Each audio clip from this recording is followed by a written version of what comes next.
Olá, está começando mais um Meio Ambiente por Inteiro, o programa que discute e analisa temas que fazem a diferença no dia a dia de todos nós. O Brasil é um grande produtor e exportador de couros. Já no primeiro mês de 2013, houve um aumento considerável nas exportações brasileiras de peles e couros em relação ao mesmo período do ano passado. Só em janeiro, as vendas somaram 164 milhões de dólares, representando um crescimento de 17,9% em relação a janeiro de 2012. Mas essa atividade gera um impacto no meio ambiente, por causa do alto consumo de água, energia, produtos químicos e produção de resíduos sólidos que são poluentes. Para falar sobre a indústria do couro e os principais problemas ambientais que a atividade provoca, eu recebo aqui no estúdio o líder da Frente de Ações pela Libertação Animal, Bruno Pinheiro. Olá, Bruno, bem-vindo. Muito obrigado pelo convite e eu parabenizo também por abordar um tema tão delicado na nossa sociedade. Obrigada, Bruno. Também está conosco a ambientalista do Fórum de ONGs Ambientalistas do Distrito Federal, Mara Moscoso. É um prazer recebê-la também, Mara. Prazer é todo meu. Antes de darmos início à nossa conversa, vamos saber um pouco mais sobre a produção e o mercado de couro no Brasil. Cerca de 500 curtumes em todo o Brasil produzem mais de 40 milhões de peças de couros por ano. Essa atividade coloca o país entre os 4 maiores produtores do mundo. Os setores automotivo e moveleiro lideram o ranking das indústrias que mais utilizam o couro, seguido das produções de calçados e roupas. E as peças não ficam só em território nacional, as exportações movimentam milhões de reais. A principal demanda hoje é da China, para variar. A China é o maior produtor de couro do mundo e é a maior importadora. E ela é a maior importadora de couro do Brasil também. A grande parte desse couro importado pela China vai para o setor automotivo, que hoje é o principal demandante de couro no mercado internacional. E esse é o ramo mais procurado aqui no Brasil também. Nessa loja, os funcionários mal dão conta da demanda. São pelo menos 2 carros por dia. A tendência é que esse mercado cresça ao longo dos anos. É cada vez mais comum encontrar carros com bancos de couro. Mas nem todo mundo pode desembolsar mais de R$1.000 para ter esse luxo. E é aí que entra o couro sintético, uma opção que tem conquistado muitos consumidores. Hoje eles procuram mais o sintético. Por quê? Porque o sintético hoje ele é mais barato, né? A manutenção dele é melhor do que o couro. É difícil o pessoal hoje que tem banco de couro de carro, né? Fala, mas o sintético esquenta muito por causa do tempo. Mas não, o sintético ele é de acordo com o de couro. É normal. Se você olhar um sintético hoje e um de couro, você não vê diferença, né? Além de ser mais barato, o couro sintético ainda defende uma causa importante, a vida dos animais que não são sacrificados. O material é produzido por meio do petróleo. As peças chegam prontas e depois de estudar cada molde, o couro é recortado e costurado. Hoje em dia muita gente tenta mexer com banco de couro, só que isso tem que ter um tempo, você tem que ter técnica para mexer com ele.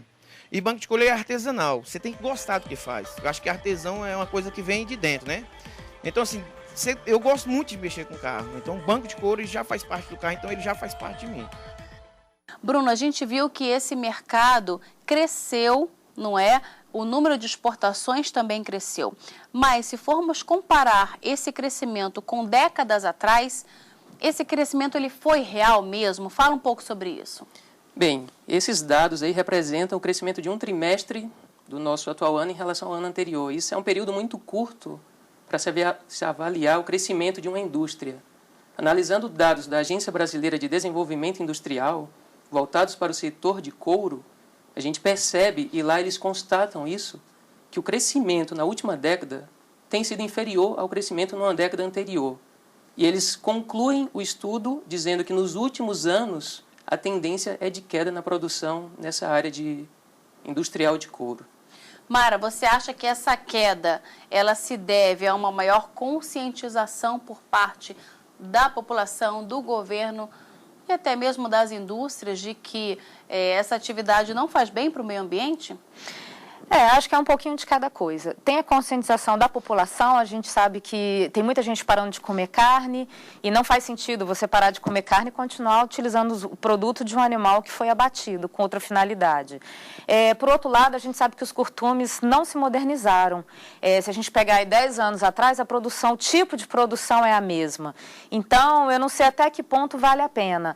O que a gente percebe, tem estudos que indicam para 1 tonelada de couro bruto, o produto final gera 250 quilos. Então, ou seja, para 1 quilo também de couro no produto final, couro pronto para ser usado, você gera quase 4 quilos de resíduo para o meio ambiente. Resíduo sólido, sem a gente falar do gasoso, né, que é expelido para a atmosfera, e sem falar o que vai para nossas águas. Então, é todo um processo. Então, essa falta de modernização pode ser que não tenha acompanhado esse volume de indústria que a gente tem, além de outros materiais que estão sendo substituídos, como o próprio couro sintético. Eu concordo com a Mara, até porque a própria ONU embasa toda essa argumentação que a Mara acabou de falar aqui.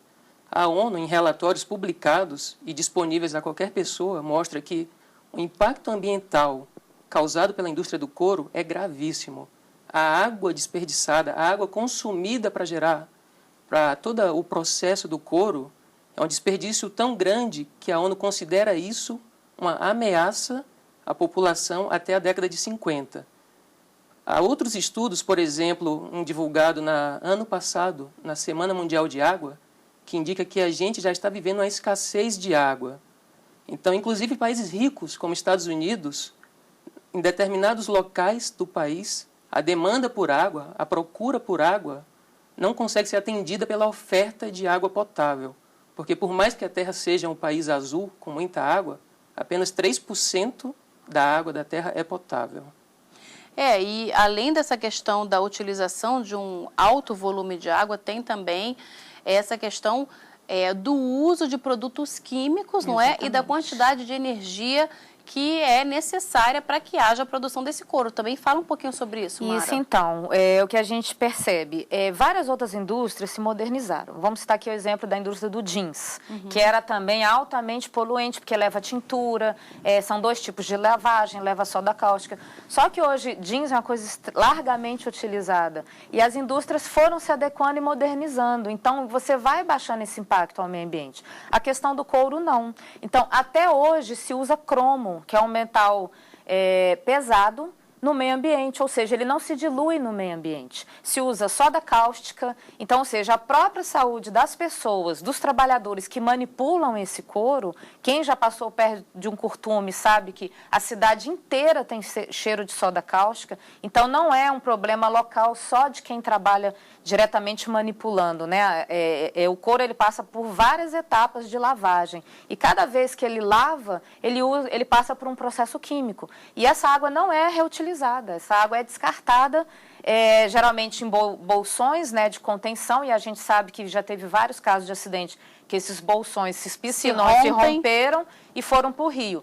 E a gente sabe muito bem que a fiscalização ambiental não é eficiente para saber, a gente tem várias denúncias também daqueles encanamentos que caem direto no rio. O cromo, ele é altamente contaminante para o solo, ele não se desfaz na natureza. Então, mesmo que você jogue no rio e aparentemente você visualmente não veja mais, ele está lá no solo contaminado. O peixe que come aquilo ali também é contaminado e quem come o peixe também é contaminado. Então, é um problema grave e, entre aspas, invisível, porque a gente não está vendo. Outra questão que se fala é o tipo de máquina que se usa. Então, o gasto de energia são máquinas antigas, então não houve esse processo de modernização. Além disso, quando o couro passa, geralmente ele tem umas 5 etapas de produção, ele gera um resíduo sólido muito grande. Como eu disse, para cada 1 quilo de couro final, são 3 a 4 quilos de resíduos. Então, primeiro é o corte do couro, porque quando você retira o couro do animal, ele vem todo irregular, tem que fazer aquelas tiras. Então, esse resíduo já é descartado. Aonde? No lixão, de forma irregular, geralmente o pessoal faz uma vala, então já é o primeiro problema. Depois esse couro vai para uma lavagem, então ele tem gordura animal, ele tem pelo, é jogado água quente, soda cáustica, cromo, e daí ele vai passando por outros processos, até passar na tintura. Quando ele vai para a tintura, que é o processo final, passa de novo por outra água. Então você imagina quantas lavagens, e essa água não é reutilizada, que vai para a natureza. Então, ou seja, você está tirando uma água limpa e devolvendo uma água extremamente suja. Fora que quando esse material está na piscina e passa por decantação, gera um lodo, que também é um resíduo sólido. E de tempos em tempos, esses bolsões têm que ser feitos manutenção. Então, todo esse lodo está contaminado por cromo. E ele vai para onde? Vai para o lixão, descartado de forma irregular. Então, isso é um dos maiores problemas da produção do couro. Nesse processo todo, ele está soltando gases. Então, a gente também está colaborando com a poluição atmosférica. Então, em todas as etapas de produção, é poluente. Sem falar do matadouro. Então, é uma cadeia assim, muito cruel para a gente chegar nesse produto final. Então, eu não sei até onde nós vamos conseguir que essa atividade seja melhorada e seja menos impactante. E pelo que a Mara falou, os impactos não são só ambientais, os impactos sociais também são muito prejudiciais, não é, Bruno? Na verdade, na pecuária e, consequentemente, nessa indústria do couro, há diversos impactos, não só ambientais, como sociais e, inclusive, impactos éticos, que, na minha opinião, são os principais. E eu gostaria de abordar posteriormente. Mas, alguns anos atrás, o Greenpeace divulgou um estudo que levou grandes empresas do setor de calçados, multinacionais, a pararem de comprar couro para fabricar seus produtos.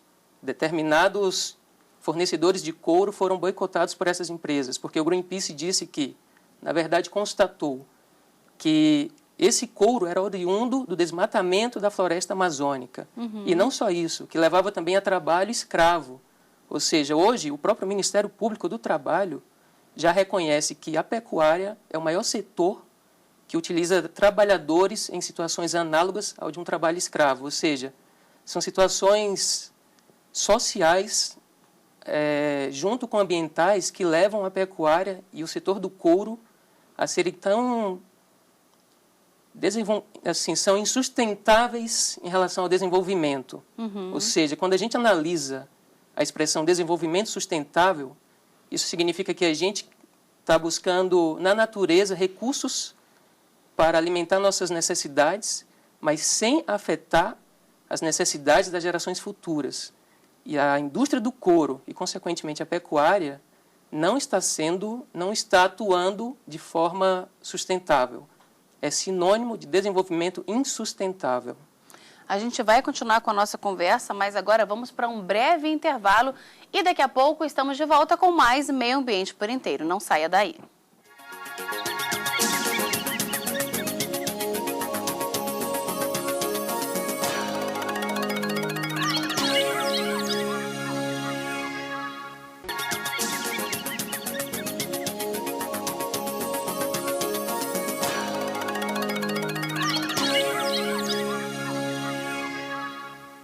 Estamos de volta com o Meio Ambiente por Inteiro, que hoje fala sobre a indústria do couro e os principais problemas ambientais que essa atividade provoca. Participam do programa o líder da Frente de Ações pela Libertação Animal, Bruno Pinheiro, e a analista ambiental do Fórum das ONGs Ambientalistas do Distrito Federal, Mara Moscoso. Mara, no bloco anterior, o Bruno chegou a falar dessa questão do desmatamento causado pela pecuária. É um problema que deveria ter uma atenção mais especial por parte dos nossos governantes? Com certeza. A gente sabe que as atividades são associadas, né? Primeiro derruba a floresta, faz carvão, as atividades carvoeiras que já são desumanas, né? Com essa questão social que o Bruno falou anteriormente, que a gente fala que é a limpa do terreno, depois esses terrenos são vendidos ou grilados, e depois vem a pecuária ou a agricultura, mas geralmente a pecuária. O que tem acontecido? Algumas ações já têm ocorrido por parte de governo. E o que é interessante destacar, que não é uma iniciativa nem só do Ministério do Meio Ambiente, nem só da Agricultura. Com essas denúncias que o Bruno colocou aí, do boicote à carne, né, do desmatamento, o governo brasileiro teve que tomar ações. E foi uma ação interministerial, ou seja, foram vários ministérios que discutiram o problema. A gente sabe que boa parte da carne da pecuária é para gado de corte, né? Para venda de carne. A carne brasileira é uma das melhores, né? Que são exportadas, e a gente sabe que isso gera um alto custo, um alto valor na economia brasileira. Atualmente, a gente fala, assim, se chama boi chipado, né? Aquele boi que tem o chip, que foi uma forma do governo regulamentar essa atividade.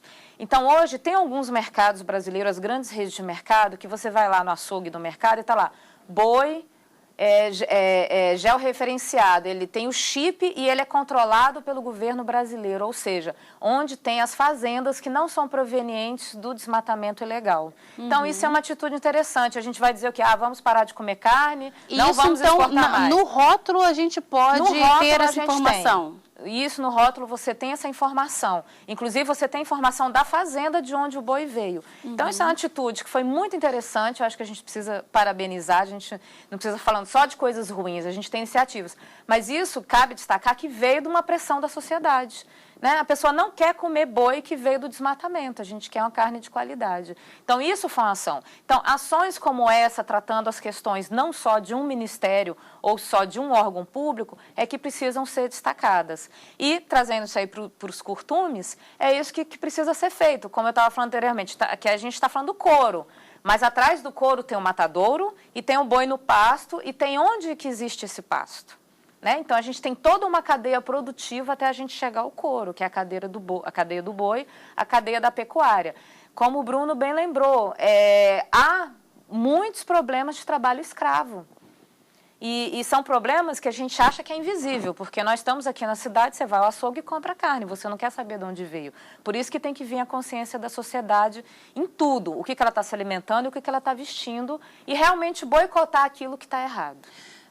Agora, Bruno, essa questão do abate, que a gente está começando a tocar nesse assunto, é legal abater um boi para retirada do couro, para confecção de calçado, de casaco, de acessórios? Então, por mais que a nossa sociedade se alimente da carne dos outros animais, a indústria do couro, ela não gera simplesmente um subproduto da carne. Ela tem, como a própria ONU afirmou, e eu citei anteriormente, tem impactos ambientais que são multiplicados após o abate do animal. Ou seja, são impactos que vão afetar, inclusive, o combate à fome no mundo, como a ONU disse. Ou seja, por causa da escassez de água, e a indústria do couro é uma das que mais consomem água no seu processo de fabricação. Então, desde questões simples, na verdade não são simples, são muito graves, como essa, há inclusive a saúde do próprio trabalhador lá dentro. Os produtos químicos, como a Mara citou, que são utilizados na indústria do couro, eles causam, e isso há estudos de universidades como o USP, que qualquer um de nós pode pesquisar na internet, que esses produtos químicos causam desde doenças de pele, nos olhos, no sistema respiratório, até chegam a provocar câncer. Ou seja, isso são doutores, pesquisadores que estão afirmando. Então, por mais que a nossa sociedade consuma essa carne oriunda de outros animais, a indústria do couro, ainda assim, não gera um simples subproduto da carne. Ela gera uma consequência gravíssima, não só para o meio ambiente, mas para as pessoas envolvidas ali também. A gente fala muito do boi porque é um animal muito antigo, né, largamente utilizado, domesticado, e a gente sabe que existem vários cruzamentos genéticos para cada vez o boi ser abatido mais cedo. Aí vem a questão do bem-estar animal, né, você criar um animal em confinamento para abater, tem uma série de outras discussões que daria um programa inteiro. Mas, por exemplo, o boi, ele se retira praticamente tudo. O chifre é utilizado, o casco, o colágeno, que é esse produto que tem... É como se fosse o tutano, né? O que tem dentro. Os ossos são aproveitados. Então, a gente fala muito do couro, o que é mais visível, né, pra gente. Mas, por exemplo, a própria gelatina que a mãe dá pra criança, que está no mercado... Aquela gelatina vem do colágeno do boi, ele é um produto animal. Então, se a gente olhar no rótulo, você vai ver que é um produto animal. Produtos de cabelo, produtos de beleza, óleos, o próprio fígado do boi, a ração do cachorro, que nosso cachorro doméstico, vem dos miúdos do boi. O farelo dos ossos também, porque o boi ele é praticamente aproveitado 100%. O próprio sangue também é aproveitado. Por isso que a gente fala muito do boi. Mas carneiro também é batido, se retira outros o couro, animais, que é o próprio aquele feltro, e antigamente matavam jacaré, cobra para fazer bolsa, sapato. Agora isso não acontece mais, não é? Existem atividades regulamentadas para o jacaré. Então, no Mato Grosso, tem fazendas de jacaré, que existe toda uma norma do IBAMA e do manejo, que foi uma alternativa justamente para acabar com aquela matança ilegal dos anos 80. Então, se faz, sim, bolsa de jacaré, bolsa de cobra, de pele de cobra, de couro de jacaré, sapatos, né, botas. Existe uma indústria que é caríssima. né? E a gente fala muito assim do boi porque a gente vê. Né? A mas gente não se podemos esquecer sensibiliza, dos mas outros animais, tem claro. avestruz, por exemplo, avestruz e outros animais, por exemplo, a vicunha é um animal que é abatido filhote para fazer tapete. Nossa. Porque o pelinho dela, filhote, aquele pelinho branquinho, depois ela vai ficando com pelo amarelado, né, mais abricol. Mas quando ela é filhotinha, como as focas que são filhotes, né? Acho que todo mundo já viu na internet aquela matança, até que o Greenpeace saiu pichando as foquinhas. Porque é muito fofinho, é aquela pelugem e é branquinha. Não tem tintura nenhuma. Então, isso é o pior de tudo. O chinchila é um animal que é criado em cativeiro para tirar o couro para fazer um casaco de pele. Então, é muito absurdo esse comércio. Ô, Carol, só complementando o que a Mara acabou de falar, por exemplo, partindo para os outros animais, além dos bovinos, a chinchila. Existe projeto de lei no Congresso Nacional que já proíbe o abate da chinchila para confecção para comércio da sua pele. Ou seja, além dos bovinos, a sociedade já tem demandado isso dos nossos parlamentares, né? Uma conscientização relacionada à proibição do abate desses outros animais para nossas roupas, né? Para nosso vestuário. Existem projetos de lei, por exemplo, que propõem um apoio do poder público incentivando campanhas contra o uso de peles como nossas roupas, né? Existe outro projeto de lei, por exemplo, todos aqui no Congresso Nacional, que proíbe o uso de peles de animais em desfiles de modas. Ou seja, a sociedade ela já tem conseguido se conscientizar de todas as implicações éticas, ambientais e sociais do uso de um produto de origem animal que é totalmente desnecessário para a gente, né? Exatamente. Vamos lembrar que o Brasil é um país tropical. A gente não tem necessidade de casaco de pele, tirando algumas cidades do sul, e o sul é um dos maiores produtores de couro, né? Que realmente faz um frio extremo. E se a gente vê toda a história da humanidade, por que se abatiam os animais? Primeiro para comer e depois para proteção, né? Só que nós temos tecnologia, hoje praticamente todos os países estão industrializados, nós temos a própria lã, que também é de origem animal, mas que o animal não precisa ser abatido, tem um couro sintético que é tirado da seringueira, né, do látex, que é o couro vegetal, ele ainda é um pouco caro porque ainda não está popularizado no mercado, mas é um couro de excelente qualidade e de durabilidade. O Bruno estava falando, eu estou até lembrando, inclusive, do movimento das redes sociais, que tem ganhado um poder muito grande, né? As pessoas têm falado e isso tem dado impacto. O ano passado teve uma empresa de calçados, brasileira inclusive, muito famosa, muito boa, que tem a coisa da tendência estrangeira, né? E veio essa tendência para o Brasil, usar pedacinho de couro de cobra, um rabinho de raposa, só os detalhes de enfeite, e que foi uma coleção que lançaram, eu acho que não ficou uma semana no site. No dia seguinte, todas as redes sociais, todo mundo mandando retirar, as lojas foram pichadas. Isso aconteceu no Brasil. Por quê? A pessoa não admite mais hoje você ter uma bolsa com um rabinho de raposa. Sabe? Para quê? Isso não vai alterar a minha proteção. A gente tem que lembrar que um casaco, um calçado é para proteção, apesar de que a gente usa hoje na moda, as tendências e outras coisas, né? O mundo também vai evoluindo. Então, a sociedade não admite mais isso. Talvez nos outros países, a gente tem até esse debate dos modelos internacionais, porque os outros países são muito frios. Então, ainda usar um casaco de pele, o que ainda eu acho inadmissível, mas ainda se usa. Mas ainda nesses países onde o frio é muito intenso... mas no Brasil não cabe isso. A gente tem várias Ninguém outras alternativas. aceita. Hoje na rua, se uma pessoa for pega e usando um casaco de pele, é capaz de picharem. Em vários países do mundo, as pessoas não admitem mais isso. E se a gente for trazer para o termo, né, desenvolvimento sustentável, aqueles R's que todo mundo fala, reutilizar, né? O que a gente precisa fazer todo dia essa pergunta enquanto consumidor? Eu preciso? Então, eu preciso usar um casaco de couro? A gente sabe que o nosso inverno aqui no Centro-Oeste é o quê? 2 semanas em junho. Eu preciso de um casaco de peles, eu preciso de uma raposa no meu pescoço.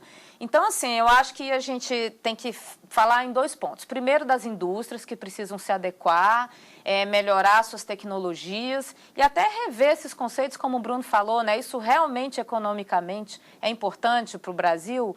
E o segundo, enquanto indivíduo, né? Se eu sou um cidadão consciente, eu preciso me perguntar, abrir meu guarda-roupa todo dia e perguntar, eu preciso disso? Eu preciso de 20 sapatos? Precisa o setor de couros, bolsas, a gente tem vários materiais de bolsas, inclusive os materiais mais naturais, que são extremamente interessantes. Precisa ser de couro? Ai, vamos falar da durabilidade, né? O couro dura 100 anos, 50 anos, mas ele está cheio de produtos químicos, né? Então, é isso que eu quero para mim. Eu acho que cada cidadão tem que fazer essa pergunta. E o governo também fazer essa pergunta, né? Complementando o que a Mara falou, ela citou várias manifestações populares que fizeram com que grandes lojas retirassem coleções inteiras do comércio. Ou seja, isso está relacionado também às implicações éticas dessa indústria e, consequentemente, da pecuária que alimenta essa indústria. Ou seja, tem um professor norte-americano, um professor universitário, que fala que nossa sociedade vive uma esquizofrenia moral. Ou seja, a gente diz uma coisa em relação a como os animais deveriam ser tratados, mas a gente faz outra, né? A gente diz que é errado causar sofrimento desnecessário aos animais, seja por motivos de lazer, diversão ou conveniência. Mas a gente acaba causando, e não há necessidade, em nenhum sentido, da gente usar essas roupas de origem animal, da gente, inclusive, de se alimentar de produtos de origem animal. E se a gente faz isso, se a gente usa essas roupas, se a gente se alimenta desses outros animais, é por uma questão de status e é porque a gente sente prazer ao se alimentar desses produtos. E se a gente realmente leva a sério a ideia de que é errado causar sofrimento desnecessário aos outros animais, então o nosso status, o nosso prazer em consumir esses produtos não pode ser moralmente justificado, né? Então, é isso que esse professor chamado Guelry Francione diz. A gente vive uma esquizofrenia moral porque adotamos diariamente atitudes imorais. Uma atitude simples, como a que a Mara falou, de você abrir o seu guarda-roupa e ver realmente eu preciso disso, olha toda a cadeia produtiva daquele produto. Você vai ver a imensidão de implicações negativas que aquilo gerou. Não há a menor necessidade da gente utilizar esses produtos, né? Olha, muito obrigada pela presença de vocês dois aqui no nosso programa. Eu que agradeço. E nós ficamos por aqui, mas na semana que vem a gente volta a se encontrar em mais um Meio Ambiente por Inteiro. Se você quiser enviar alguma sugestão para a gente, anote o nosso endereço, meioambienteporinteiro@stf.jus.br. Muito obrigada pela sua companhia e até o próximo programa. Tchau!